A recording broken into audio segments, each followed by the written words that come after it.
I think the noise that I made when I read this first line was something akin to.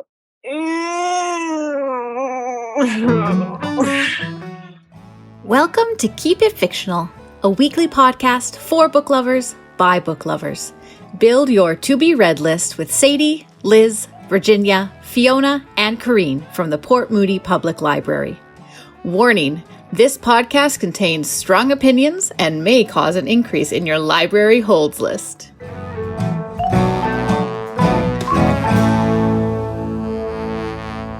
Good morning, good afternoon, and good evening, all of my fellow book lovers. It is I, Corene, from Keep It Fictional, the Port Moody Public Library podcast, all about books. And what better day to talk about books than the day that we are recording this on, which is gloomy, catastrophically rainy, apocalyptic, Noah-worthy, great flood type weather. The weekend is looking like it's going to be the great rainstorm of 2021. So we are going to give you some delightful reads to tide you over this weekend. Don't shake your heads at me. Anyways, I am joined today by my fellow book friends, Virginia, Sadie, Fiona, and Liz is on vacation, no doubt going through piles of books that she will recommend for future episodes. And today we are choosing a topic that is a little out of the ordinary.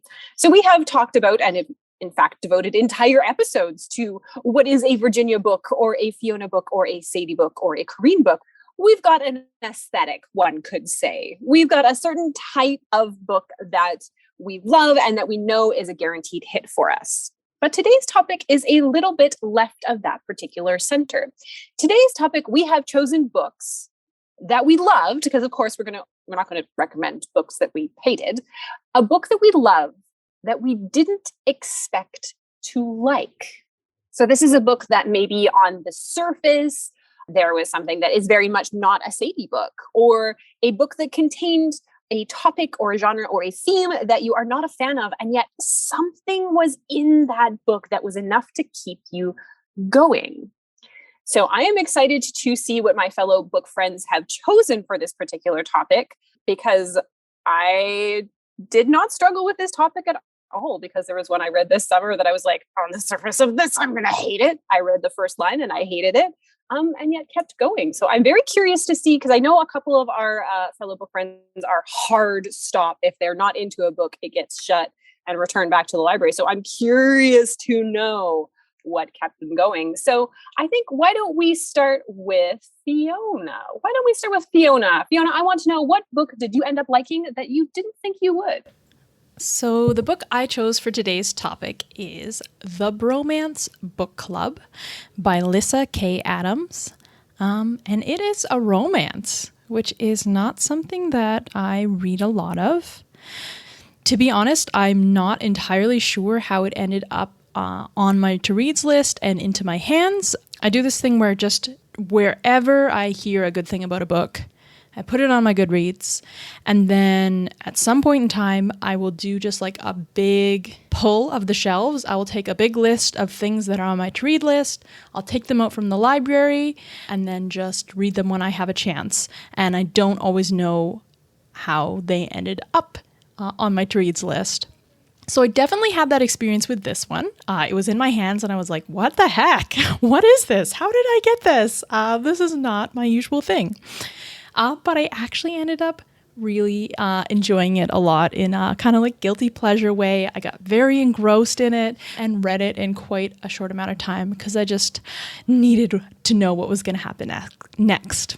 This is the story of Gavin, a professional baseball player who has it all on the surface.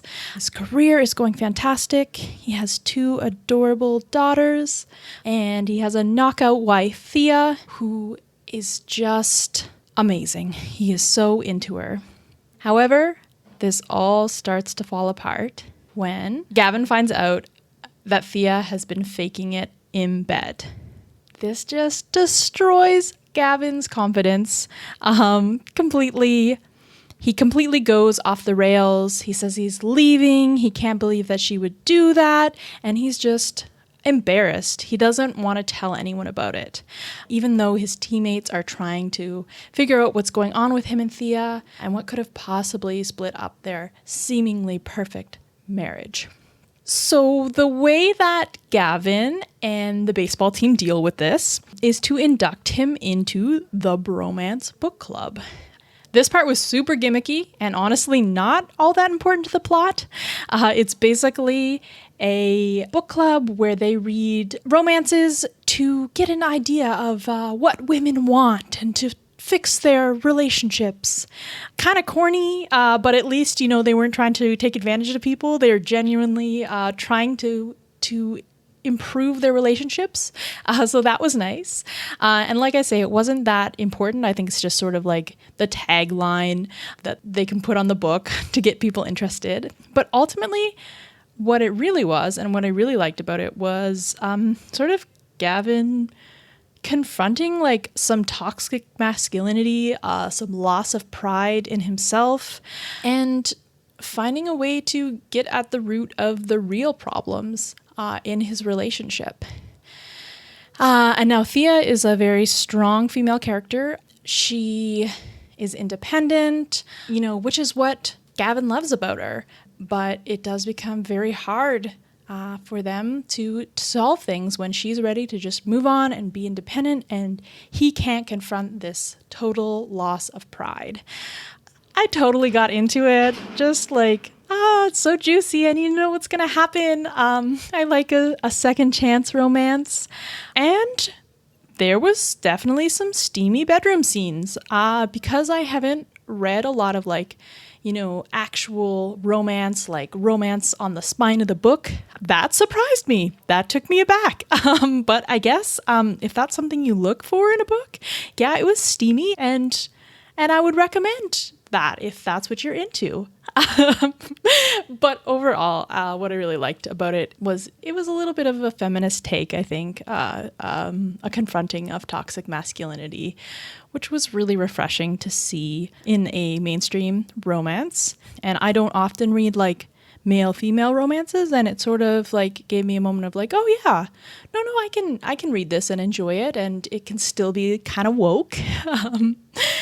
So if romance is your thing, definitely you're going to like this one. If it's not, try it anyway. You might find that you have a little bit of a guilty pleasure, like I do, of just enjoying something that you can really just get invested in and spend your whole rainy day reading. So that is the Bromance Book Club by Lyssa Kay Adams. I love it. Fiona lives for the drama. Lives for the drama.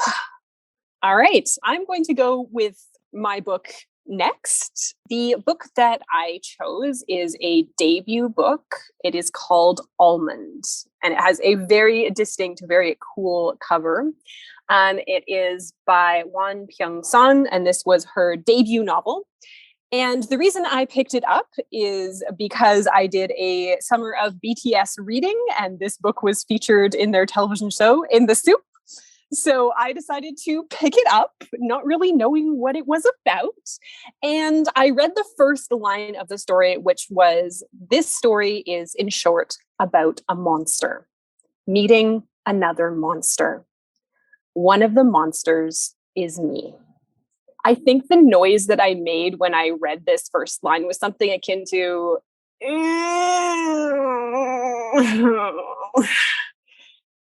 I'm not a big fan of like a monster baby.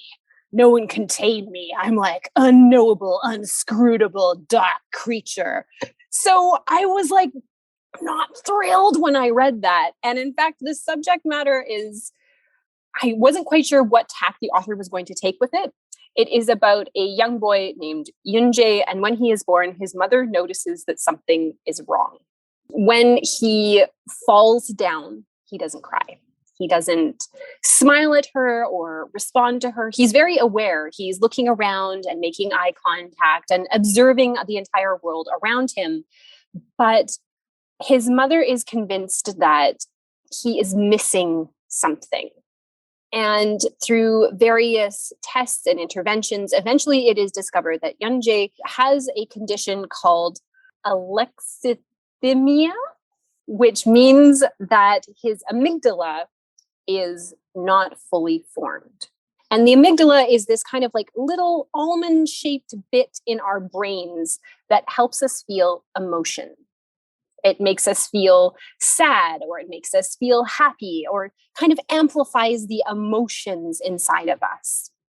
And if you have a condition like Yunjae, you might go to the most terrifying, spookiest zombie maze in all of Universal Studios and just feel nothing.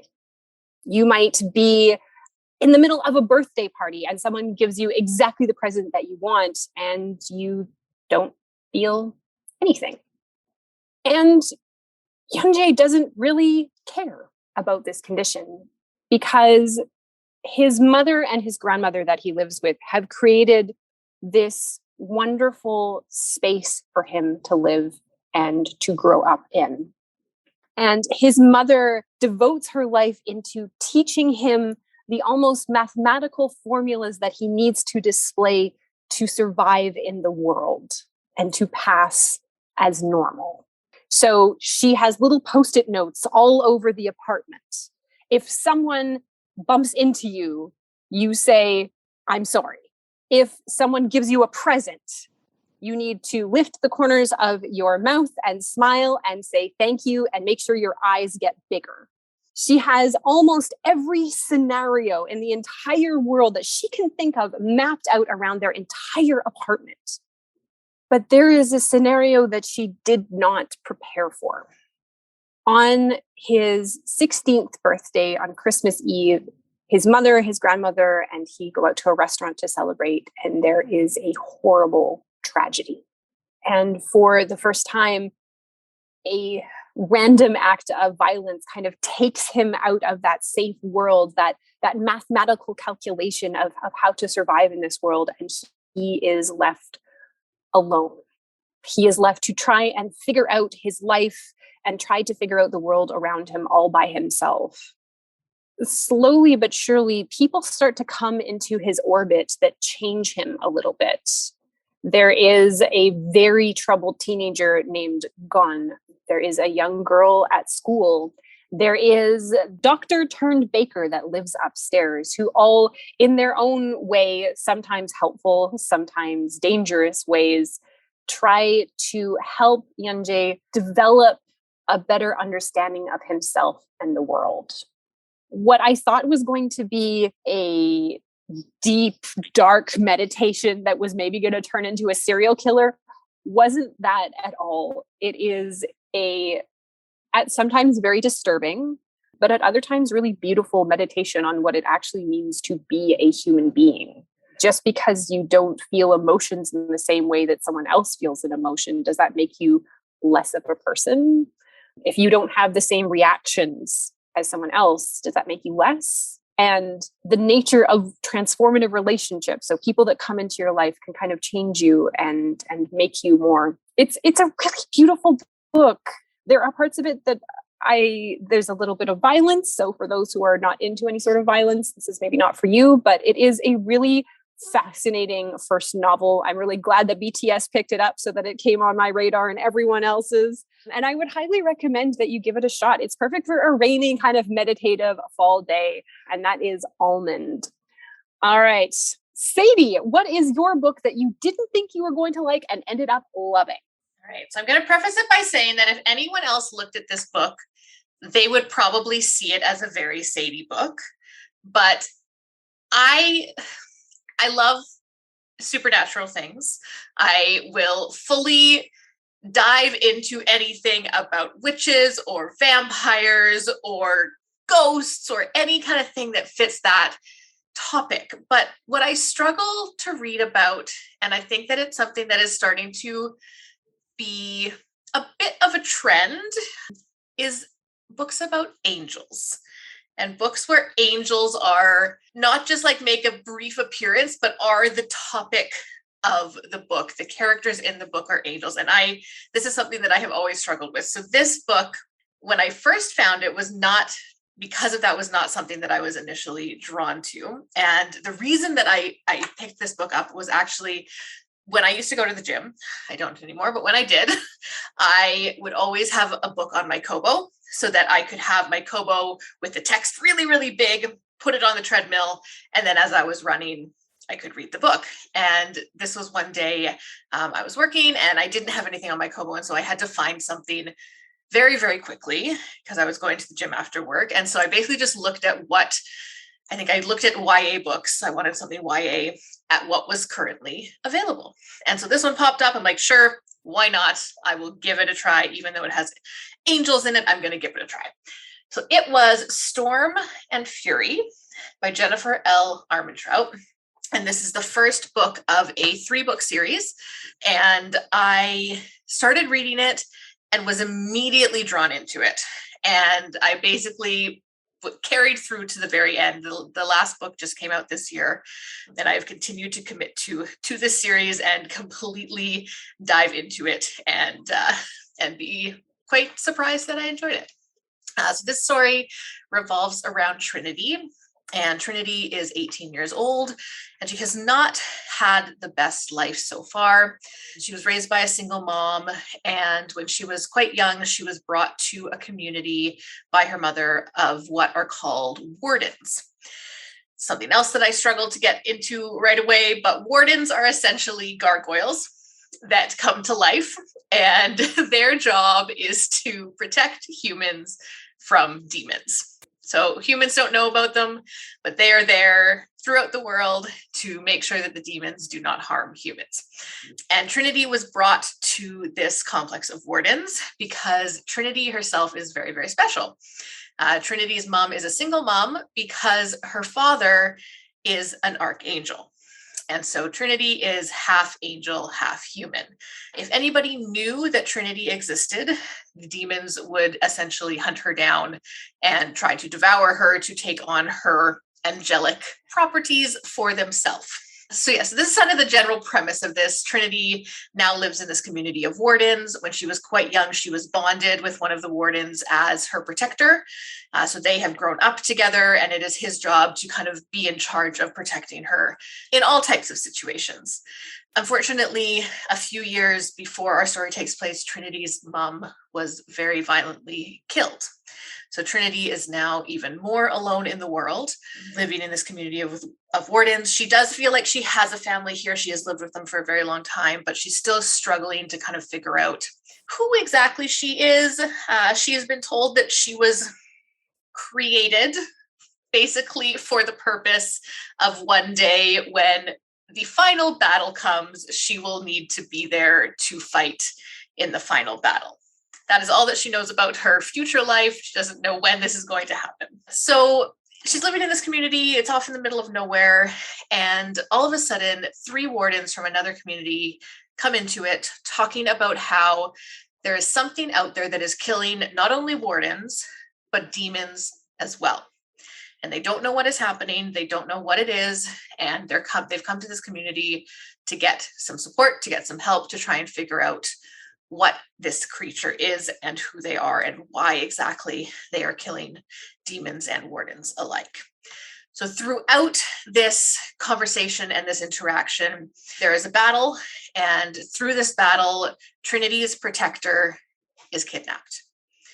And Trinity decides that it is going to be her job to go and find him. So she leaves her community with this other group of wardens to go to Washington, D.C. to find her protector. It's kind of how our story continues. She starts living with one of the wardens who starts to kind of act as her protector unofficially. She starts to learn that there is more going on than she might have initially thought. The original bonded protector that she has been growing up with, who has been kidnapped, there might be a bit more going on there than she had originally thought as well. On top of all of this, Trinity has an unfortunate condition with her eyes where she is actually going blind. So on top of all of these things, she is dealing with a lessening of her vision and the eventual knowledge that she will in fact lose her sight altogether. So it was kind of, I appreciated that addition to the character. I think that the condition that she deals with is something that the author or someone the author knows has gone through themselves. So I appreciated kind of having a bit of that disability with our protagonist. It was nice to kind of have her not just be this kind of perfect angelic creature. She can still kick ass in the best way, but she also has this struggle that she's dealing with. So yeah, so if you're looking for something that it's quite fun, a little bit of the end of the world, a little bit of romance, angels, if you're into angels, like I said, it surprised me. The focus is definitely on that, but I feel like the characters were engaging enough that I was able to kind of see past my initial concern about the angelic characters. So that was Storm and Fury, and it's the first book of the Harbinger series by Jennifer L. Armentrout. Thank you so much, Sadie. Yeah, you described it really perfect. Like on the surface, it seems like a Sadie book, and then it's also not a Sadie book. I don't know what it is about angels. I just can't. Like, I just struggle to commit to it. Everything else, like give me a vampire, sure, oh, it's fine, that's great. I'll like fully engage, but angels, I just can't. Weirdly, I totally understand. Yeah. And it's becoming more. I feel like some authors are trying to maybe make it the next supernatural trend. Like Sarah J. Maas's newest adult series is all about angels. And like it's just, yeah, I don't know if they're trying to feed off of like the Good Omens TV show book popularity, but a troubling trend developing. Thank you for that reporting, Sadie. All right, we move from our studio audience over to Virginia. Virginia, what is the book that you didn't think you would like? And I know you are a hard stop reader, so I'm very curious as to why you persevered on this particular book choice.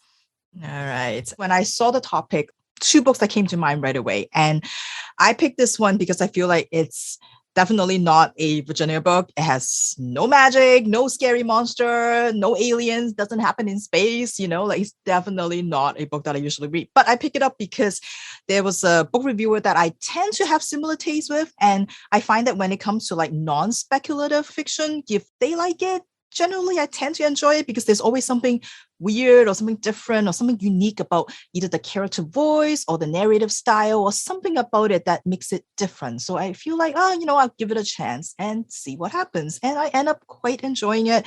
I think probably also because of the timing when I read it. Given what we've been through in the last 18 months, I feel like many of us will probably empathize with the main character a little bit more than we might have without all of this happening. So the book that I chose is Everyone in This Room Will Someday Be Dead, and it's by Emily Austin, a Canadian author. The title does sound like a Virginia book, but the story, probably not. So this is about 27-year-old Gilda, who is having a hard time getting out of bed.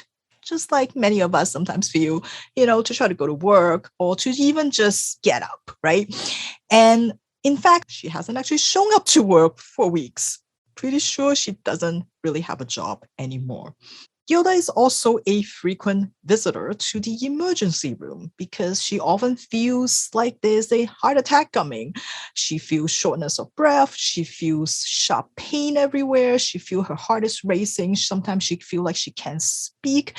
And so she goes there so frequently that all the nurses or the doctors, they all know her and they don't necessarily take her very seriously. Her house is also not very presentable because there are towers and towers of dirty dishes precariously stacked on top of each other. There's dirty laundry everywhere, to the point where she just kind of buy new underwear every week so that she doesn't have to wash them.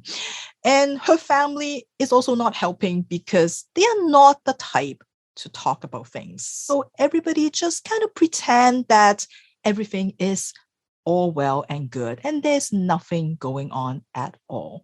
On top of all that, everything makes her think about death, thinks about dying, hence the title of the book. And it doesn't even matter whether whatever that she encounters has nothing to do with death or dying at all. Her mind just takes her down that road, and eventually she ends up thinking about death and dying. And she knows she needs help. but it's hard sometimes. So one day when she was handed a flyer, and of course it's easier to just take the flyer and throw it away rather than saying no, she looked at it and she found that there was a ad for a therapy group that is meeting in a church basement. And so she thought, you know what? Maybe it's time. I don't have a job. I need to do something. So maybe it's time. I'm going to go try this out. So she got to the church at the time and she was greeted by the priest, Father Jeff. And Father Jeff is so happy to see her. And Father Jeff is like, oh, I'm so glad you're interested in the job. Come on in. And she's like, I'm not here for the job. But she doesn't really know how to say it. So she sort of just goes along with it. She sits down and Father Jeff starts asking her questions, like in a job interview. And most importantly, they wanted to know if she knows how to use the computer and if she can get them onto the internet. Because it turns out that the previous church secretary, Grace, has passed away, unfortunately. So they haven't been checking their messages and all of that stuff for months. So they really need some help. And before she knows it, Gilda has a job at a church as the new office assistant. But Gilda knows that there are so many things about her that the church will not approve of if they know who she really is. On top of all her inability to function sometimes, she has two big strikes against her. One, she is an atheist. She does not believe in God. She doesn't know the words at Mass. She's pretty sure that she's expected to go to Mass and that when she gets there, they're going to find out because she clearly does not go to church, does not know when to sit, when to stand, when to kneel. So they're going to find her out very, very soon. But not only that, strike number two, she is a lesbian. Pretty sure something that the church does not approve of. So she totally feels like an imposter and she's just waiting for them to find her out. She has to try her best to keep up this appearance. And it's not because she wants to lie to them or anything. It just sort of happens that way. And to keep up her appearance, she has to even go out with some guy that this church set her up with because, she's young, she's single, even though she has a girlfriend, she can't tell them that she has a girlfriend. So she ends up having to go out with this dude who is like this self-help guru who believes that as long as you believe in yourself, then like everything will be fine and then you will get what you want. So he keep calling her up, even though she keep trying to make excuses not to go out with him. He just won't stop because he won't take no, because he believes in himself so much. So of course, a lot of sort of funny things happen and she has to try to like keep this secret from her girlfriend. So it becomes a bit of a mess. But not only that, as Gilda was going through the church email, she realized that Grace sometimes used this email for her own personal use. And there is an old friend, it seems like, called Rose, who has been like emailing. And in the latest email, Rose sounds really worried because Grace hasn't responded. Well, Grace doesn't respond because Grace is dead. So Rose is like, I hope everything is okay. And so now Gilda has to reply back. And Gilda is trying to write this email to try to tell Rose that Grace is dead. But she feels so bad. She doesn't want to hurt Rose, even though she doesn't know Rose. She just feels so bad about it. So instead of telling Rose the truth, she ended up replying as Grace and just say, oh, I'm so sorry. I haven't been checking my email. I haven't been feeling well, but thank you for checking in. Thanks for that recipe. I can't wait to try out. Not only she has to pretend to be straight, she has to pretend to be Catholic, and now she has to pretend to be a dead woman. So that is the setup of everyone in this room will someday be dead. Yes, there is definitely a recurring theme of death, of dying, and other kind of morbid thoughts. But this is not a sad book. It is quite delightful and quite amusing if you like darker kind of humor. Gilda is such an endearing character. Like you just feel for her because she just wanted to do good things. She wanted to be nice, but sometimes it's just hard. And I think it's nice to have a character who is not like a lot of characters who are just so like self-assuring, who knows that they're smarter than everybody else, in the room kind of thing. It's just nice to have a different kind of main character. And of course, this is a story about how our mind just does whatever it does, whether we like it or not. Like, it doesn't have to be logical. It doesn't have to be reasonable. It doesn't have to be grounded in reality. Sometimes we just can't stop thinking about bad things and it just spiral out of control. And we convince ourselves that horrible things are going to happen. We convince ourselves that just the worst is going to happen. And I feel like in the past 18 months, we probably have all gone through like moments like this. We just got a little more anxious about what the future holds, and that sometimes can take over. And what I like the most about the book is how Emily Austen, how the author, do such a good job trying to like show us how this incessant dialogue in our mind just keep talking to us so that we can't deal with what's in front of us. When Gilda is talking with somebody else, or when Gilda is observing an event, like her mind just keep going and she can't ignore it. There's this running commentary and always end up linking things to like death and dying and all that kind of stuff. And she just can't stop it. And I feel like it is something that, some of us may be able to identify with. But I think most of all, this book really reminds us to be kind, to be nice to people, because we all going through stuff. We just don't know what the other person is going through. And the world is a garbage place sometimes. So it just reminds us that everyone can use a bit of kindness to get through the day. So if you are looking for a book that is kind of funny, but also very like thoughtful, check out Everyone in This Room Will Someday Be Dead, and it's by Emily Austen. Well, thank you, Virginia. That was some very relatable content, except for the part about pretending to be a dead lady. I did at one point in my youth pretend to be an entire classroom of children and a teacher, but never a dead person. Never a dead person. All right. Well, I love it. Thank you, everyone, for bringing your books that you didn't think you would like, but you ended up liking anyways, and they were really good and maybe outside of your comfort level. So we're always encouraging everyone to just kind of like expand those reading horizons if you're in the mood to do so, because you never know what might be kind of like a diamond in the rough, to borrow from the movie Aladdin. So yeah, we encourage you to kind of pick something out that catches your eye at the library. We have a ton of really great displays up right now. There's always the new books out in front that you can pick, or the lovely lists that are on the library catalog for different genres, different categories, different topics, different themes. I think is it for our podcast today. Everyone is getting ready to gird themselves to enjoy this very, very damp weekend. So cozy up with a good book, everyone, or 2, or 3, or 4, or 5, 6, 7, 8, 9. I'm going to stop this podcast now. Goodbye, everyone. Thank you for listening. If you like our show, please tell a fellow book lover about it. You can find a list of all the books we discussed in our show notes. Join us next week for another fun book chat. Until then, keep it fictional.